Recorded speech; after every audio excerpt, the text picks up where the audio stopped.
Өнгөрсөн 7 хоногт Монголын сошиал ертөнцийг нэгэн гадаад хүний пост боцтуулж амжлаа. Тэр бол бүгд найрамдах хятад ард улсад ажил хүрдэг өвөр Монгол бүсгүүтэй гэрэлсэн Немия Калич гэх нөхөр Монтегнеро улсын иргэн бичсэн комент байв. Тэрээр өөрийнхөө Instagram дахь постныхоо доор ингэсэн байгаа. Монгол бол Хятадын 56 үндэстний нэг учир, Хятадын соёлын нэг хэсэг. Тийм учраас миний дээлэн дээр хээ уулзвал Монголын хувьш, харин чин гүрний үеийн луу хээ учир танаа соёлоос өөр болж байгаа. Тиймээс би зөвхөн өөрийнхөө загварыг л төлөөлж байгаа. Та бүхэн битгий уурлаарай хэмээн бичсэн байна. Эндээс манай өнөөдрийн бичлэг Монгол үндэстэн үнэхээр эрхэм Каличийн хэлсний дагуу ердөө Хятадын нэг угсаат нүгсэн асуулт уран гарч иж байгаа юм. 19-р зууны үеийн Монголын уран зохиолын нэр зохиолч Ванчинбалын инженеаш нэгэн удаа хэлэхдээ үндсээ үл мэдэх нь адуус буюу өвөг юугаа үл мэдэх нь мал буюу нүд бие бөгөөтөл түүх юугаан үл мэдэх нь сохор номин буюу мэдлэлтэй оюун ухаан бөгөөтөл язгуур юугаан үл мэдэх нь мунхаг гахаа буюу хэмээсэн байдаг. Тэгвэл өнөөдрийн манай эрен үед харамсалтай нь энэ үг биелэлээ олж монголчууд өөрсдийн үнц угсаагаас авахгүйлаад төрөлх соёлоо мартаж гадаадын соёлын нөлөөнд хит орсондоо үүдэж монгол соёлоо үгүйсгэж доош их явдал нэлээдгүй гарсаар байгаа. Тийм учраас өнөөдрийн бичлэгээрээ бид монголчууд гэж яг хэн болох тухай маш энгийн ойлгомжтой түүхийг өгүүлж монголчуудын хятадаас ялгарх генетикийн онцлог ба монгол ус үнэхээр хятадын нэг угсаат нь уу гэдэг асуултанд хариулах болно. Иймд та бүхэн лайк дараад subscribe хийж манай суугийг үргэлжлүүлэн үзээрэй.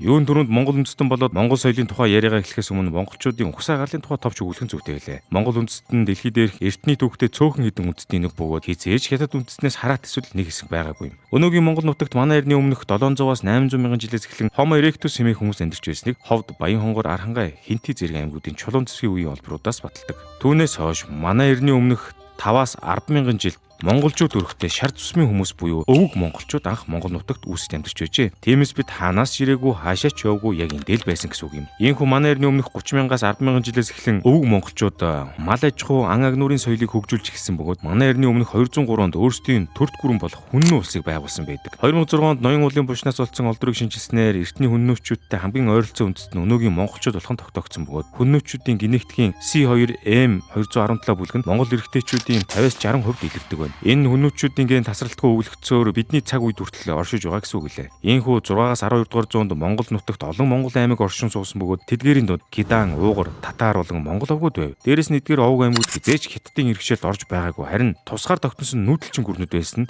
түүхэн баримтаар нотлогддог. Ингэж явсаар 11-р зууны үед Хабул хаан болон өөрийн үеэл Амган хаантай нийлэн хамаг монгол улсыг байгуулсан. Цаашлаад ингээд 12 дугаар зууны төгсгөл 13 дугаар зууны ихэнх үе болоход Чингис хаан тархаа тодорхой монгол овг аймагуудыг нэгтгэж хятадын сүн цэн гүрнүүдтэй тэмцэн удалгүй хятадыг эзэлсэн нь монголчууд хятадыг захирч байсан бодит түүхийн нэгэн гэрчлээ. Гэвч Чингис хааны дараахан 300 жилд монголчууд өөр орондоо тэмцэлтэн улс орон сулрам доройтож эцэст нь 1636 онд Өвөр Монгол, 1691 онд Халах Монгол, 1757 онд Зүүн гарын ойроод монголчуудыг манчнаар хятадснаар Монгол улс манччин гүрний дардалд орсон байна. Зарим хүмүүс манччин гүрнийг хятад улс байсан мэтээр бодож явдаг ч үнэндээ тийм биш. Манччин гүрнийг 17 дугаар зуунд манж үндэстэн байгуулсан бөгөөд тэд хятадын Мин улсыг унгааж Бээжинг эзлэн хятадыг иргэшээлд оруулсны дараагаар Монголыг иргэшээсэн байдаг. Гэсэн ч хятадууд өнөө цагт энэ баримтыг үгүйсгэж манччин гүрний хятадын хаан тус байсан хэмээн тайлбарлаж түүхгүй байлдаг. Цаашлаад бүгд найрамдах хятад ард улс нь энэхүү худал түүх дээр үндэслээд Монгол төвд Шинжаан угар зэрэг улсуудыг эртнээс хятадын салшгүй нэг хэсэг хэмээн зохиомол түүхийг нэлээд цар хүрээтэй сурталчлаг. Эндээс үзвэл монголчууд уг гарал үүслийн хувьд үргэлж хятадаас тусдаа бие даасан төр тустай үндэстэн байсан бөгөөд үүнийг батлах нэгэн баримтуудыг өчүүхэн жаагаа хэсгийг дээр дурдлаа. Хэдийгээр зарим хятад иргэд Монголыг хятадын иргэшээлд орж байсан мөн хятадтай салшгүй нэг хэсэг гэж үздэг ч үнэндээ Монгол хизээч хятадын даралд орж байгаагүй. Харин ч эсвэргээрээ монголчууд хятадыг иргэшээж захирч байсан бөгөөд өнөөдрийн хятад энэхүү баримтыг шууд үгүйсгэж Монгол хятадын нэг хэсэг мэтээр жаахан ухуулга явуулж байгааг бид ойлгох хэрэгтэй. Монголчууд хятадын нэг хэсэг биш гэдгийг батлах өөр нэгэн нотлогоо нь тэдний генетикийн бие даасан бүтэц ухсааны ялгарл юм. Генетикийн олон улсын судалгааны үр дүнд монголчууд нь хятад үндэстнүүдээс генетикийн хувьд тусдаа бие даасан ухсаатны бүлэг болох нь зарим баримтуудаар нотлогдсон байдаг. Юуны өмнө эцгийн талаас өвлөгддөг Y хоромосомын бүтэц нь Монгол болон хятад үндэстнүүдийн хооронд тод ялгаатай байдаг. Монголчуудын дийлэнх нь C2M217 бүлэг багтдаг бөгөөд энэхүү бүлэг нь эртний хүннүү, түрк, хазар, монгол угсаатнуудтай холбоотой бөгөөд Төв Азийн нүүдэлчдийн өв уламжлалыг генетикийн түвшинд хадгалж ирсэн. Харин хан үндэстэн хятадуудын хувьд Y хоромосомын зөнгөлөх бүлэг нь ÖV2M122 бөгөөд энэ өмнөд хятадын суурин тариачдын ард түмнүүдийн гаралтай буюу огт өөр угсааны бүлэг юм. Энэ хоёр бүлэг нь аль аль нь Азийн уугуул гаралтайч, түүхэн гарал, аж төрөх ёс, нүүдэл суурьшлийн байдал, хэл соёлын хувьд бүрэн тусдаа хөгжсөн байна. Эхийн талаас өвлөгддөг ДНХ-ч Монгол хятад үндэстэнд мөн ялгаатай байдаг. Монголчууд эхийн талаас өвлөгддөг ген Алтай нуруу, Төв Сибирийн бүсийн угсаатнуудаас илүү нийтлэг илэрдэг бол хятадууд нь өмнөд хятадын гаралтай бүлгүүд дамгаалдаг. Энэ эцэг эхийн аль талаас угсааны ялгааг баталж байгаа юм. Бүхэл геномын хэмжээний шинжилгээнээс харахад монголчууд нь Төв Азийн нүүдэлч угсаанууд хамгийн ойр бөгөөд хятад үндэстнүүдтэй харьцуулахад генетикийн хувьд нэлээд хол зайд байрладаг. Жишээ нь Якут ард түмэн монголчуудтай 80-аас 90% ойролцоо генетик бүтцтэй байдаг ба үүн дээр нэмээд Казак үндэстэн 60-аас 75%, Уугур үндэстэн 40-аас 60%, Солонгос Япон үндэстэн 25-аас 30%, Төвдүүдтэй 5-аас 10% төстэй байдаг. Тиймээс эдгээр том мэдээлэл дээр үндэствэл монголчууд генетикийн хувьд үргэлж тусгаар бие даасан нүүдэлчин гаралтай угсаатан болгон дахин нотлогдож байгаа хэрэглээ. Тэгвэл яагаад хятадууд монголчуудыг өөрсдийн угсаатан мэтээр сурчлах болсон бэ? Бид бичлэгийн эхэнд Немания Галичкийг Монгол бол хятадын 56 угсаатны нэг хэмээн бичсэн талаар дурдж байсан. Тэгвэл яагаад тэр ингэж хэлэх болов? Хятадын засгийн газар 2017 оноос өвөр монголчуудыг төрлөх монгол хэл дээрээ сурч боловсрох эрхийг хаахыг оролдож эхэлсэн байдаг. Өвөр монголчуудын монгол хэл сурах эрхийг хязгаарлаж Монголыг өөрийн үндэстний нэг хэсэг мэтээр үзэх нь ухтаа зөвхөн хэл соёлын асуудал ус. Улс төр үндэсний ивнийг төрийн эрх мэдлийн хяналтыг өргөн цаарг хүрээтэй бодлогын нэг хэсэг юм. Энэхүү бодлого нь өвөр монголчуудыг монгол хэл соёлоос холдуулах замаар тэднийг хятадын төв засгийн бүрэн хяналтанд оруулах, монгол үндэстний хятадын дор нэгтгэх асар том зорилгыг агуулж байгаа билээ. Монгол хэл бол хятад дахь монгол үндэстний соёлын гол үндэс бөгөөд үүнийг суралцах эрхийг хязгаарласнаар монгол хэлд өвөрлөх чахан дүүс маань өөрсдийн өв соёлыг хадгалах үр хөвчтөө өвлүүлэх боломжгүй болон хувирах аюултай. Улмаар өвөр монгол хүүхдүүд монгол хэлээр суралцах боломж хязгаарлагдмал болсноор үндэсний уламжлалт тасарч соёлын хувьд хятадд уусах явцыг түргэсгэх, үндэсний онцлог дархлааг сулруулах хүчтэй зэвсэг болж байгаа юм. Хятад улс өвөр монгол төвд Шинжаан зэрэг үндэсний цөөнхийг хятадын олон үндэсний салшгүй нэг хэсэг хэмээн сурталчилж тэдний түүх, хэл соёлыг хятадын нэг хэсэг хэмээн үзүүлэх үзэл сурталыг хүчтэй явуулдаг. Энэ хятадын засгийн газраас хэрэгжүүлж буй засаглалын хяналтыг баталгаажуулах, салан тусгаарлах үндэсний хөдөлгөөнийг тасан зогсоох улс төрийн зорилготой үйл ажиллагаа юм. Үүнийхээ өрөөнд Хятадын засгийн газар нь түүхийг эрчимтэй гуйвуулж бусад улс орны тусгаар тогтнолыг үүсгэж үүндээ Монголын хэл соёлыг ч оролцуулж эхэлж байгаа нь бидний хувьд аюулын ханга дэлтэж байгаа юм байна. Эцэстээ хэл соёл түүхээр ялгардаг үндэстэн угсаатуудыг нэгтгэх нь Хятад улсын үндсэн зорилго бөгөөд энэ үндэсний эвнэгдлийг бэхжүүлж бүс нутгийн тогтвортой байдлыг хангах стратеги нь болж өгдөг тухайн улс юм. Тийм учраас Монгол хэл сурах эрхийг хааж, Монголыг Хятадын нэг хэсэг хэмээн сурчлага нь Хятадын нэг улс нэг үндэстэн гэх үйл санааг хэрэгжүүлэх чухам алхам бөгөөд угсаатны соёлыг Хятад хэл соёл дуусгах замаар улсаа нэг үндэстэмийг харагдуулах зорилготой байж. Ийм учраас сүүлийн хэдэн 10 жилийн турш Хятад улс эрчимтэй Монгол ба бус үндэстний Хятадын нэг хэсэг байсан гэх сурталчилга хуулгыг явуулж байгаа бөгөөд үүнд манай зарим иргэдж өртсөн туйлын харамсал эргүүлээ. Чухам ийм шалтгааны улмаас л бид яг одоо нэн даруй өөрсдийн монгол соёлыг сэргээн дараа үедээ өвлүүлэх нь ирээдүйд монгол үндэстэн байхгүйтэй хамаатай чухал асуудал болон хорьж байгаа. Дангаж Хятад улс гэлтгүү сүүлийн жилүүдэд Турк болон бусад улсууд Монголын түүхийг булаах оролдлого гарч байгаа бөгөөд мөн анхаарах хэрэгтэй юм а. Иймд Монгол улсын тусгаар тогтнолыг хамгаалахын тулд бид өөрсдийн төрөлх хөв соёлоо хайрлан хамгаалж түүнд илрүүлэхгүй бол нэг л мэтгэд өөр ус манай түүхийг өөрийн мэтээр ярьж явах нь ойрхон байсаар байна. Хэрэг бид түүх соёл, өв соёлоо алдах юм бол түүний араас шууд улсаа алдна гэдгийг та бүхэн санаарай. Ингээд дараагийн дугаараараа бас чухал хэрэгтэй сэдвийг онцлог оруулна. Тэгэхээр та бүхэн маань тэр болтол subscribe дараад хүлээж аваарай.